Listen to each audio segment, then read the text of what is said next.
வணக்கம் மக்களே, சற்றுமுன் கிடைத்த தகவல் ஒன்றை பார்க்க போகிறோம். இந்த தேர்தலின் முடிவுகள் எல்லாம் இந்த கட்சிக்கு சாதகமானது. திடீர் தகவல். இந்த ஒரு தகவலை பற்றி தான் நாம் பார்க்க போகிறோம். தகவலை பார்ப்பதற்கு முன்னதாக நீங்கள் நம்மளுடைய சேனலுக்கு புதிய பார்வையாளர்களாக இருந்தீங்கன்னா மறக்காமல் நம்மளுடைய சேனலை சப்ஸ்கிரைப் செய்து வைத்துக் கொள்ளுங்கள் மக்களே.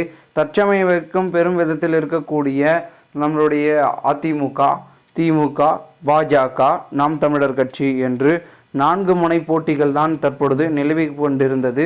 அதிலும் குறிப்பாக பாரதிய ஜனதா பெரும்பாலான தொகுதிகளில் வெற்றி பெறும் அப்படின்னு சொல்லிட்டு இருந்தாலும் கூட திமுகவும் பெரும்பாலான தொகுதிகளில் வெற்றி பெறும் சொல்லிட்டு இருக்காங்க. ஸோ இதையெல்லாம் தாண்டி அதிமுகவும் அதே தான் சொல்கிறாங்க, நம்மளுடைய நாம் தமிழர் கட்சியும் மக்களுக்கான வெற்றி அப்படின்னு சொல்லிட்டு இருக்காங்க. ஸோ இதையெல்லாம் பார்க்கும் பொழுது இவர்களுக்குள்ளே இவர்கள் வெற்றி சொல்வதல்ல வெற்றி. தற்போது மக்கள் யாரை தீர்மானித்து பல தொகுதிகளில் வாக்கை செலுத்தியிருக்கிறார்களோ அவர்கள் மூலமாக வருவதுதான் வெற்றி என்று கூறப்படுகிறது.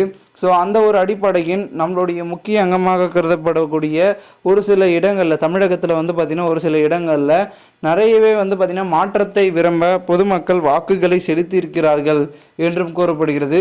ஒரு சில இடங்களில் தேர்தலையே புறக்கணித்திருக்கிறார்கள் நம்மளுடைய பொதுமக்கள்கள். ஸோ அவங்களுடைய விருப்பத்திற்கு ஏற்றாற்போல் பார்த்திங்கன்னா நடந்திருப்பது அவர்களுடைய நோக்கமாக இருந்தாலும் கூட அதிகப்படியாக பார்த்திங்கன்னா இந்த ஒரு தேர்தல் எந்த ஒரு கட்சி தொகுதியை பார்த்திங்கன்னா கைப்பற்றும் அப்படின்றத பார்த்திங்கன்னா பார்க்கப்படுகிறது.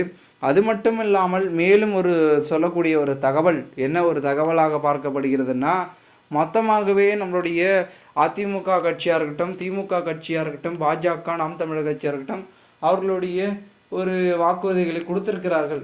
அது ஒரு பக்கம் இருந்தாலும் கூட பொதுமக்கள் யாருக்கு சாதகமாக பார்த்திங்கன்னா இந்த ஒரு தேர்தலை பார்த்திங்கன்னா கொடுத்திருக்கிறார்களோ இல்லை இந்த ஒரு கட்சிக்கு குறிப்பிட்டு பார்த்திங்கன்னா சாதகமாக ஆக்கியிருக்கிறாங்களா அப்படின்றத தேர்தல் முடிவு அன்று பார்த்திங்கன்னா தெரியப்படும்.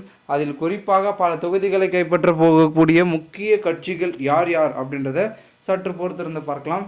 மேலும் இது போன்று நீங்கள் அரசியல் சாதனை நிகழ்வுகளாம் தினசரி தெரிந்து கொள்ள சேனலை சப்ஸ்கிரைப் செய்து வைத்துக் கொள்ளுங்கள். நன்றி, வணக்கம் மக்களே.